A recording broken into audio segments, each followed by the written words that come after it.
Welcome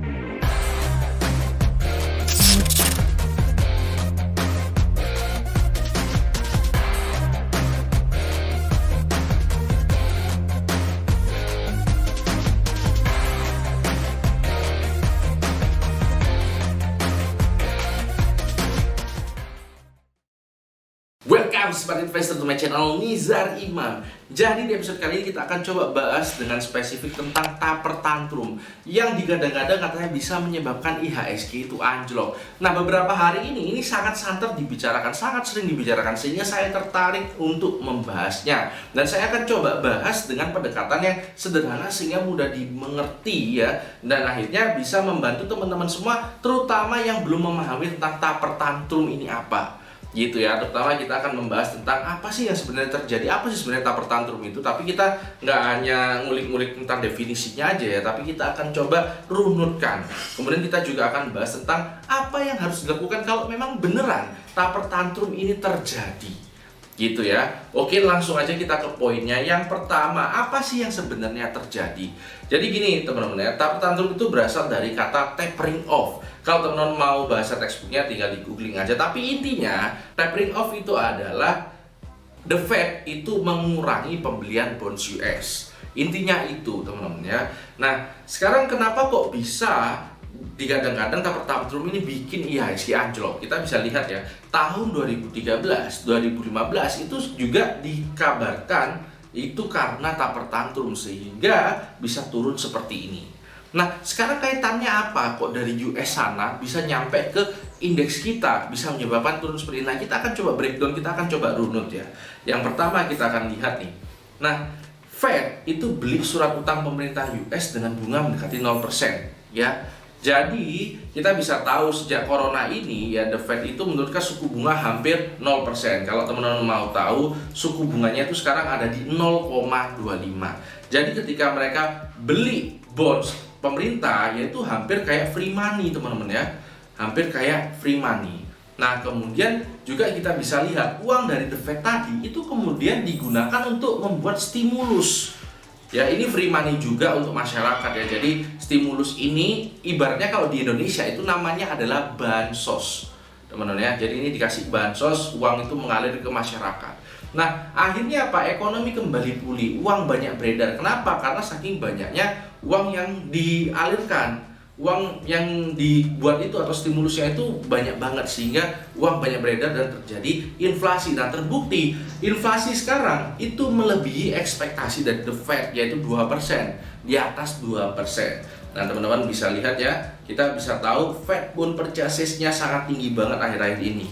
Ya, ini untuk buat stimulus tadi itu. Ini adalah berita baru ya, 15 Juni ya. Nah, sekarang kita juga tahu bahwa ternyata di atas target the Fed 2% gitu. Ini juga teman-teman bisa lihat grafik US PCE inflation-nya. Nah, kita kembali lagi ke urutannya tadi. Nah, kalau misalnya ini beneran terjadi ya, the Fed itu akan melakukan meningkatkan naik suku bunga ya, dan kemudian juga berhenti beli bonds alias tapering tadi. Nah, kalau misalnya ini dilakukan, yield obligasi itu akan naik, yield bondsnya itu akan naik. Kok bisa? Karena gini, kalau misalnya kita lihat sebelumnya ya, itu kan the Fed kan beliin bondsnya US kan. Nah, kalau dibeliin itu artinya demand-nya ada, value-nya naik dong. Kalau value-nya naik, itu berarti yield-nya akan turun. Sama kalau kayak teman-teman bagi dividen ya, kalau harganya naik, dividen yield-nya akan menurunkan. Seperti itu. Nah, ini kalau misalnya berhenti beli atau dikurangi lah seenggaknya, pasti yield-nya akan naik juga. Gitu. Nah, karena yield-nya naik, investor global itu akan menarik uangnya dari emerging market balik ke US. Kok bisa ditarik? Kenapa kok harus ditarik? Karena emerging market itu lebih beresiko. Nah, kalau misalnya US itu yang dibilang safety, itu ternyata menawarkan yield yang cukup bagus bondsnya, kenapa tidak ke sana aja? Ada yang aman dan bagus juga yieldnya, kenapa harus ke yang beresiko? Akhirnya dipindahkanlah dari emerging market balik ke US. Nah, kalau memang misalnya ini mau dilakukan ya, emerging market ini uangnya ditarik semua, itu harus ada penukaran uang ya. Karena kalau misalnya narik TP lah, kita anggap TP kalau di sahamnya TP dari Indo itu kan TP-nya dalam bentuk rupiah nih Mas ini. Nah, mau masuk ke US, artinya rupiahnya tadi harus ditukarkan dulu dalam bentuk dolar. gitu ya. Artinya kalau dolar ditukarkan, permintaan banyak terhadap dolar, rupiahnya yang melemah. Kalau misalnya rupiah melemah, ekonomi goyang, emasnya yang naik. Gitu teman-teman ya. Nah sekarang kalau misalnya kaitannya ke sahamnya apa? Nah kaitannya ke sahamnya gini, ada capital outflow. Meskipun sekarang porsi asing itu cuma 40%, lebih sedikit dibandingkan tahun 2013 dan 2015. Tapi penggerak IHSG itu kan perusahaan-perusahaannya. Perusahaan yang orientasinya impor itu akan tertekan juga dengan rupiah yang melemah. Gitu. Yang punya utang luar negeri dalam bentuk dolar itu juga akan makin besar utangnya. Gitu teman-teman ya. Jadi ini adalah efek dari taper tantrum dari awal sampai butterfly effect-nya itu sampai ke Indonesia itu seperti apa, ini harusnya sudah cukup jelas gitu ya.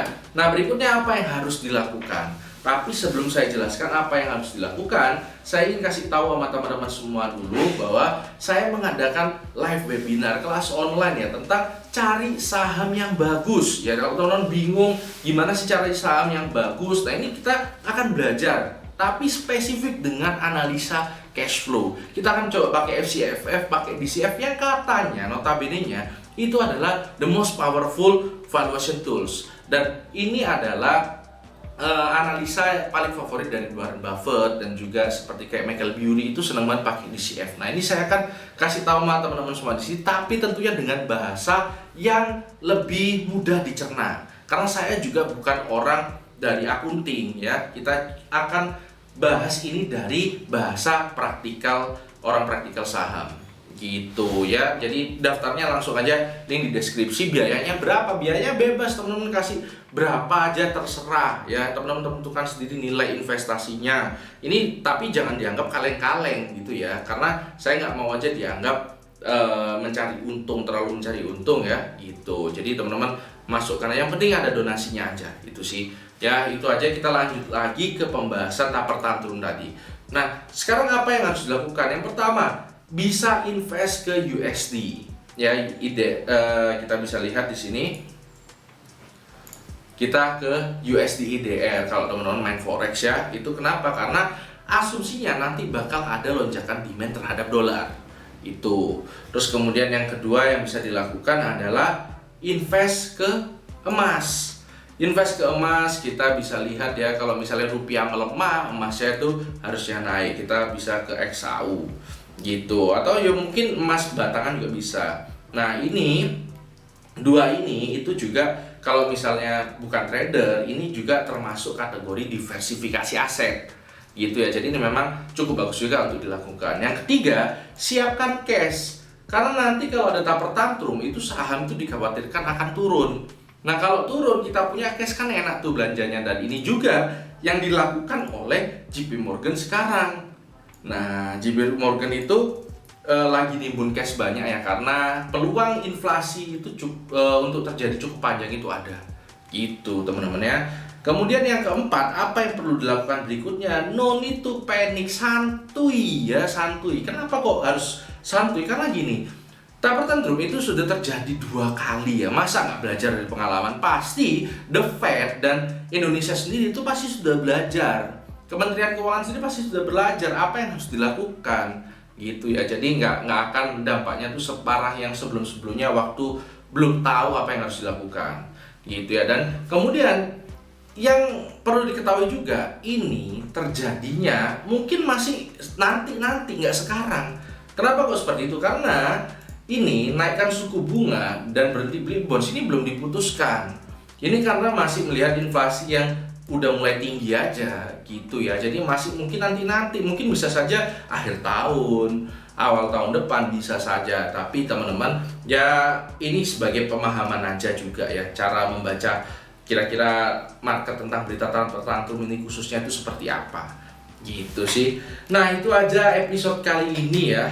Karena hidup harus seimbang. Oh ya jangan lupa juga follow IG saya, TikTok saya. Di situ saya banyak share tentang saham juga ya. Dan kalau misalnya nanti bingung daftar webinar saya, langsung hubungi CP-nya aja. Itu aja. Karena hidup harus seimbang, tetap cerdas, tetap santai.